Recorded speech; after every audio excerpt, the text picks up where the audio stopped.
If you're just joining us, welcome. This is RT International and our ongoing coverage of that Q&A marathon session with President Putin with members of the Russian and foreign media. A lot of interesting questions being raised there. The last one about whether he wants to rule the world. A Wall Street journalist asking that. Vladimir Putin giving quite an extensive answer to that as well. Well, as you can see on the screen, it's Greek MEP Stelios Kouloglou joining us on the programme, the beautiful backdrop of Athens there. Stelios, welcome. A number of issues there, wasn't there, over the last, just coming up in 3 hours, Vladimir Putin has been speaking about. I know you've been listening to the answer about UK-Russian relations. Vladimir Putin said that they are in a stalemate at the minute and that they should be fixed. What can be done, do you think, on that theme?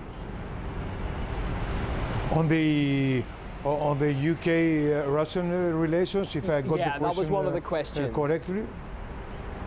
I think it takes from both sides a less aggressive, a more conciliatory approach, especially from the part of UK.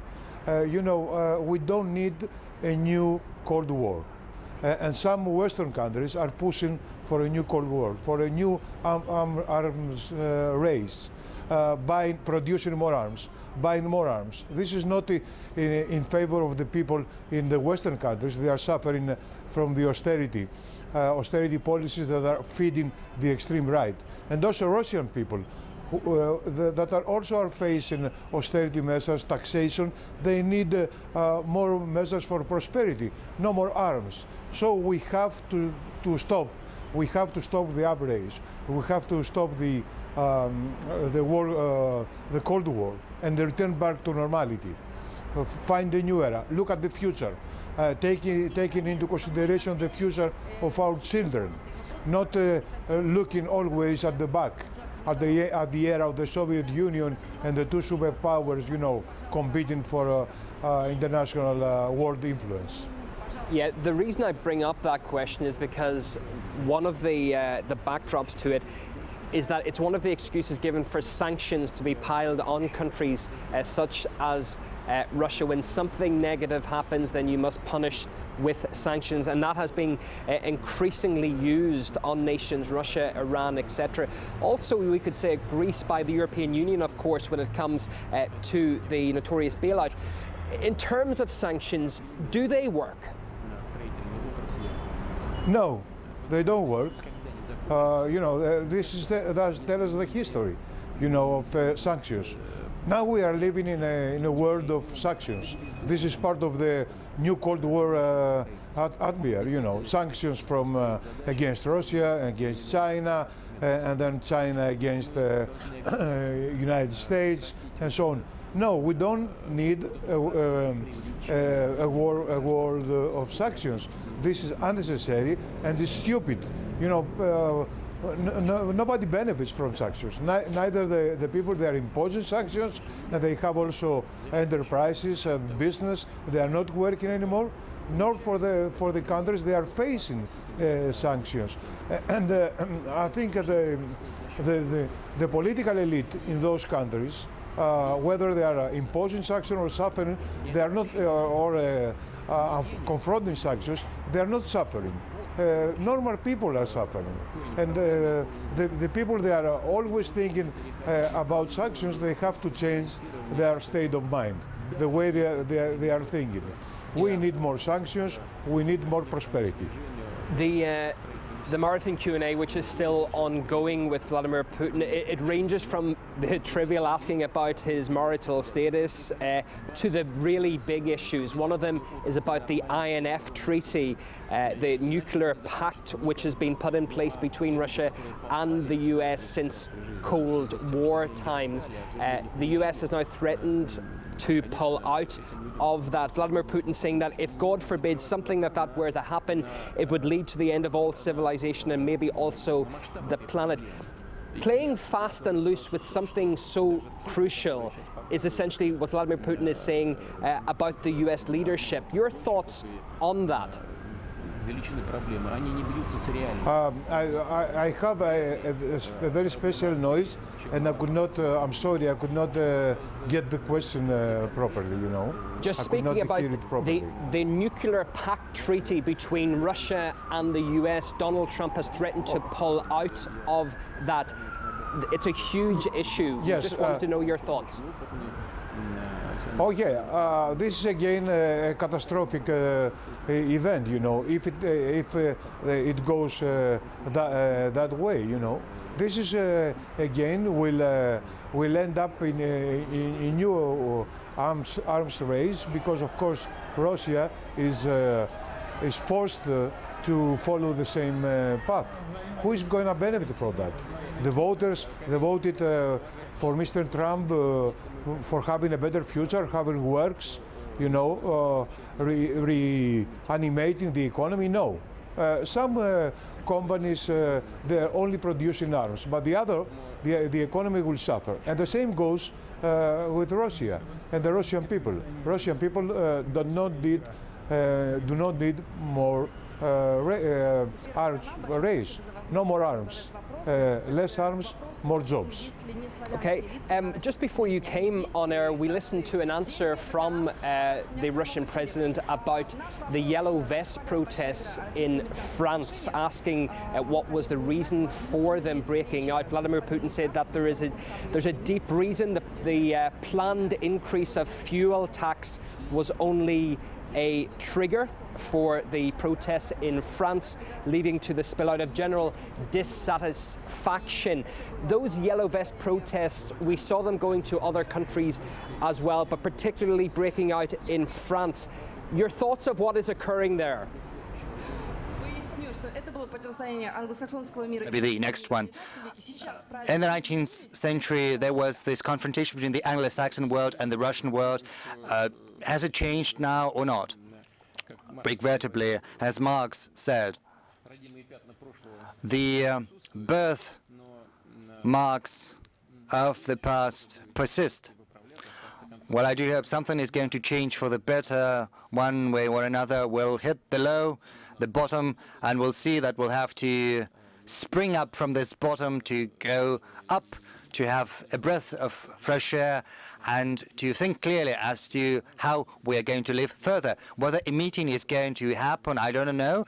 On many occasions I said that we are willing to meet, and I said that there are issues we've got to talk about together. Well, at the expert level we work on Syria, for instance, but we've got to talk about North Korea, about Afghanistan, and on a great number of other problems in the world. We also have to talk about our bilateral agenda. This is something we are interested in, and our American counterparts are interested in that as well. Well, definitely we have only $28 billion of dollars of mutual trade, which is a very small figure, very small value, and it has been reducing, and no one is interested in that, including the US president, who has been promoting the idea of the economic recovery and making America great again and restoring its economic might and power. And I believe that cooperating with Russia in the economic sphere, bearing in mind that us are one of the key stakeholders in the global energy market, matters a lot. And apart from that, the non-proliferation and global security are also a relevant topic for us to talk. And we can see what has been happening there. Now the Congress majority will change, and one can project with 100% certainty that there will be new attacks launched against the incumbent president, and whether he would be able to launch a direct dialogue with Russia, I don't know. Better ask them. But what concerns me, you told about the Anglo-Saxon world. Inside this world, there is some overhaul, some reshuffle, tectonic shifts. Just look, Trump has won, which is an obvious fact, but not everybody is willing to accept this victory, although it is a uniform truth. and they have been doing their utmost to legitimize their president. Or in Great Britain, after the Brexit referendum, no one wants to deliver upon the results, upon the will of the people. No one recognizes the results, and the democratic procedures have been unraveling, have been falling apart. It is a serious process to consider, to contemplate and study, and British and other experts have been studying that. And no matter what has been happening there, anyway, we should establish bilateral ties, and we're ready for that. As soon as the other side is ready, we would be eager and ready to proceed. You promised to, how's your health sign, to give the floor to how's your health sign. You mean my health or the healthcare state in this country? Afternoon. My name is Ekaterina, the Federal TV channel, Ministry of Ideas. What is the name? Ministry of Ideas TV channel. It's a private TV channel in Yekaterinburg. Okay, yeah, as we've been doing for the last number of hours, been going in and out of that Q&A with Vladimir Putin. As you can see, Stelios Kouloglou, Greek MEP, is standing by as well, and we appreciate you doing so. One of the questions just asked there to Vladimir Putin was essentially in relations and what's happening with Donald Trump in the White House. Now, the big story to come this week was a number of tweets by the president speaking about his withdrawal of troops from Syria. 2,000 US soldiers will leave Syria. Now, your immediate reaction to that, because we did not hear the details, we just heard the White House that this was going to happen and that was going to be occurring shortly. When you heard that, what did you think? First of all, we have to see exactly what Mr. Trump means by withdrawing. Are there some military experts are going to stay in place, like it was the case in other different US withdrawals, or it will be a complete withdrawal? But anyway, I think that the kind of intervention of the different international forces in Syria rather made things worse than helped. And especially the United States has adopted a very ambiguous position towards the intervention, a little kind of yes and no intervention. So I think it's going to be better if the United States starts withdrawing completely, and also the other foreign powers to start also withdrawing. That will give more chances to the peace in Syria, which from the time being has been victim of different foreign interventions without any strategic goal or planning. Well, it was just interventions sometimes. Yeah, just on that, Stelios, sorry, we heard Vladimir Putin answering a question a little bit earlier, saying that he hopes the Syrian Constitutional Committee will be formed by the end of 2018. Now, that is important because once a constitution is written and accepted by the main players in that country, then, of course, elections can take place. If elections take place shortly, and that is the hope for all, that democratic elections take place, whoever wins, if it is the Syrian president, Bashar al-Assad, the US, for the first time in a long time, has said that, yes, whoever is the president, we will have to work with. That's a big change, isn't it, in the stance of Washington towards Assad? Yes. I think that after different foreign armies and specialists, etc., withdrawing, we have to give the chance to the Syrian people to decide for their future.